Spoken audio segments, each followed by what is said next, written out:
bendiga. ¡Qué bonito!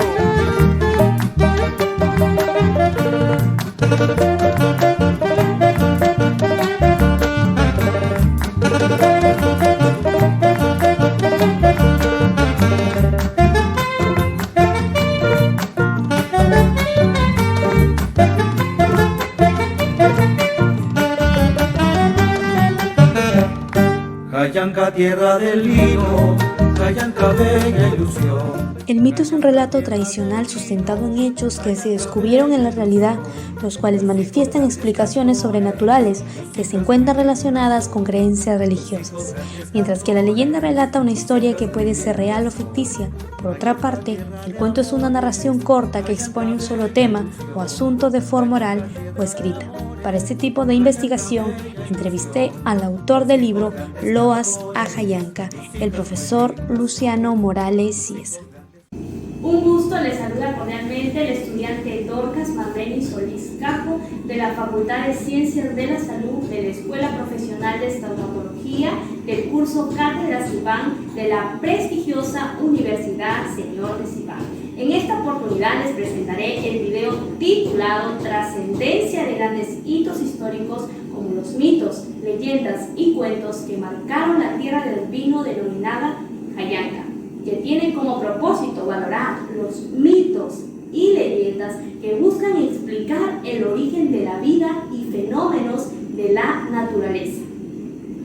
Les saluda Luciano Morales Cieza, autor del libro Loas a Jayanca, que es una recopilación de 20 años de textos que hablan de esta tierra del vino. Agradezco a la Universidad Señor de Cibán. Profesor, ¿cómo adquieren los narradores ese talento de atraer a los pobladores a creer en estas diferentes anécdotas que afirman ser verdaderas? Aquí hay dos preguntas. La primera, ¿cómo adquieren los narradores ese talento? Yo pienso que es nacido. Yo pienso que un narrador, un literato, un escritor, viene ya con genes, es algo genético, trae ya en esencia esa inclinación hacia las letras por parte de sus ancestros, su abuelo, sus padres, su madre, un tío, etcétera, pero es en la familia, en el hogar, donde ese talento se va potenciando, se va desarrollando. Claro. Cuando lo hacemos hablar a un niño o en la escuela, ¿no? Cuando un maestro potencia, incentiva a un niño a crear, lo va convirtiendo ese talento en algo más grande. Y cuando tú dices ¿qué es lo que estos narradores influyen para que se crea estas anécdotas que afirman ser verdaderas, claro. ahí depende del propósito que tenga cada escritor. Porque, por ejemplo, nuestros abuelos nos han dicho, mire, duérmete porque si no ahorita viene el cuco. Esa es una creencia, ¿no es cierto? ¿Cuál es el propósito ahí? De asustarnos, de hacernos dar miedo para que nos dormamos temprano, ¿no? Entonces también cuando han dicho, no vaya por esa calle de noche, tarde de la noche, esa huerta es pesada, ahí sale el muerto, mira, esa creencia, ¿no? Entonces, ¿cómo han hecho los narradores? Y es que ellos quieren conservar esas tradiciones o esos relatos, y entonces lo plasman con esa finalidad, con ese propósito de conservar la forma de ser, la idiosincrasia de esta comunidad. Pero no todas las historias son verdaderas, ¿no? Sí. Algunas son que han sido creadas y que se han ido deformando con la imaginación al ser contadas de mano en mano, ¿no? Sí. Así es. ¿Y cómo es que perduran durante muchos años estas historias que son narradas de generación en generación? Yo pienso que empiezan como pequeñas historias, como pequeños relatos, como pequeñas anécdotas, como dijiste tú, pero que al contarse de mano en mano van tomando cierto corpus, cierto cuerpo, cierta autonomía. Y tú sabes de que el lenguaje es social. ¿Qué significa que el lenguaje es social? El lenguaje social, que el lenguaje se construye en comunidad. El hombre también es un ser social. ¿Qué significa que es un ser social? Que el hombre no permanece solo, siempre busca la compañía de los demás. Entonces, en ese buscar la compañía, comparten el lenguaje, y ahí es donde se va gestando esta autonomía, este corpus de los relatos, y va pasando de generación en generación. Primero en forma oral y luego ya en forma escrita y perdura por siempre, ¿no? Por eso es lo que yo he buscado en este libro, Loa Sahayanka, que perdure este acervo cultural literario de cuentos, de relatos, de poemas y de canciones, porque los jóvenes de ahora, llevados por la cultura digital, poco hurgan en las tradiciones y en la cultura de su pueblo, ¿no? Más están vinculados a la cultura occidental, fuera de su jurisdicción, y mi propósito es que eso no se pierda. Estando en un libro ya no se va a perder. Claro. Porque va a haber una fuente de consulta bibliográfica, ¿no? Muy bien. ¿Cuáles son los propósitos detrás de cada mito, cada leyenda y cuento? Como acabo de decirte, el escritor, cuando se plantea escribir un texto, se plantea primero a quién va dirigido mi texto, mi destinatario, ¿no? ¿A quién le voy a escribir? Por ejemplo, cuando yo escribí mi libro, y uno lo dedica, ¿no? Lo dedica a quién le dedica. Entonces yo acá, no sé si tú has leído el libro, ahí dice en la dedicatoria, al generoso pueblo de Jayanca.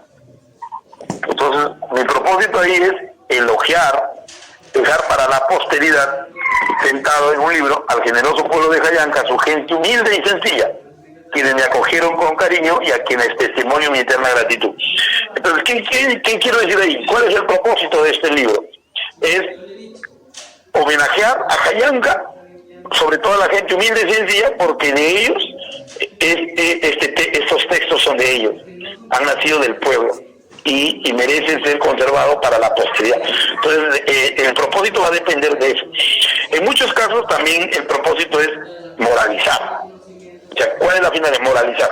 Por ejemplo, ahí, no sé si tú te has dado cuenta, en el Cholo del Parque. En el Cholo del Parque se cuenta la historia de un campesino que es ambicioso, malo, y que lo votó su hermano, ¿no? Habiéndole su mamá dicho que no lo vote. Entonces ahí moralizar, o sea, y él se siente arrepentido, ¿no? Porque fue castigado, fue convertido en estatua, según él, la leyenda, ¿no? Entonces ahí es moralizar. Hay una leyenda que se llama El origen de los zancudos, en el libro, donde también ahí es moralizar. ¿Por qué? Porque los chicos estos, su mamá los mandaba a la chacra y ellos engañaban que se habían sembrado y se habían gastado la plata en Bohemia, y Dios los castigó cuando se corrieron, se estiraron sus pies, sus alas las estiraron y se convirtieron en zancudos. O sea, esa es la imaginación del escritor, pero cuyo propósito es moralizar. También hay otro propósito, por ejemplo, de exaltar la acción de un personaje, ¿no? En La momia del cacique, por ejemplo, ¿no?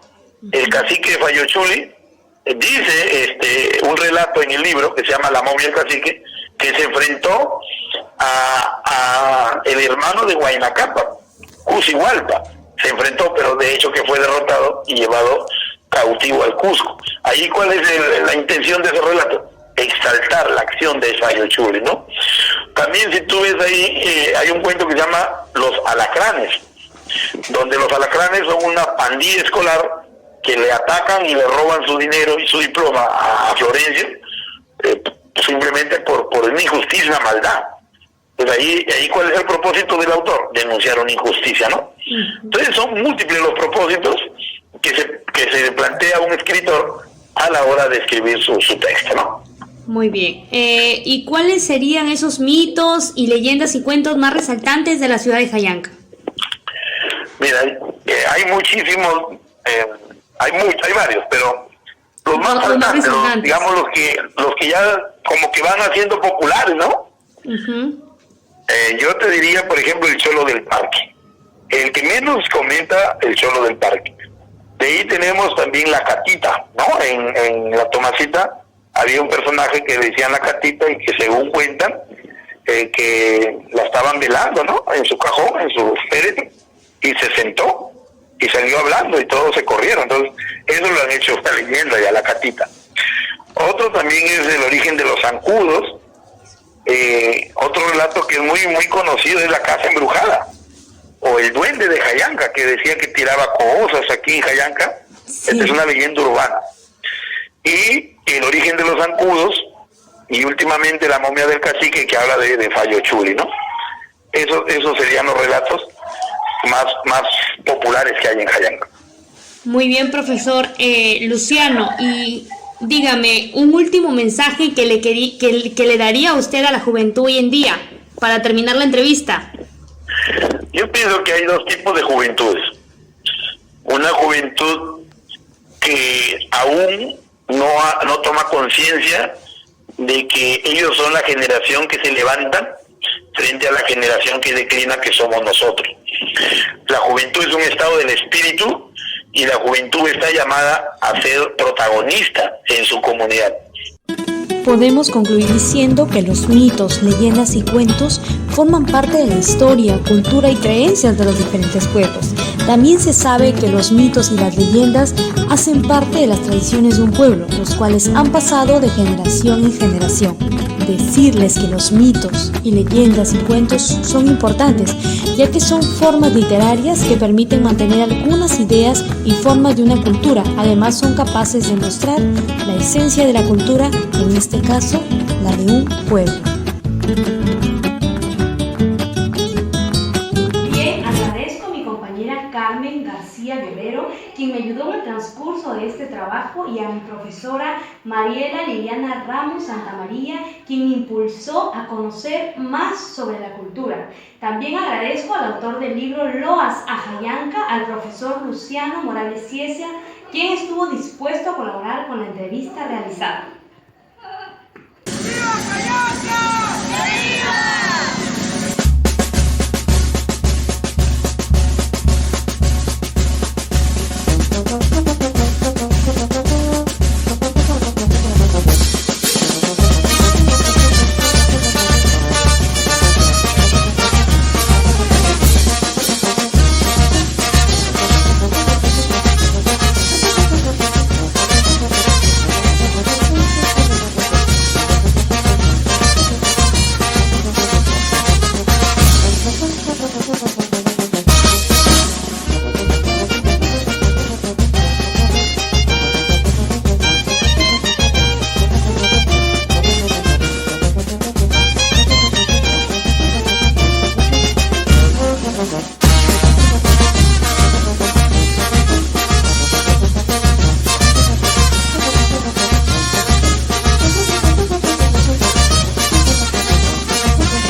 Thank you.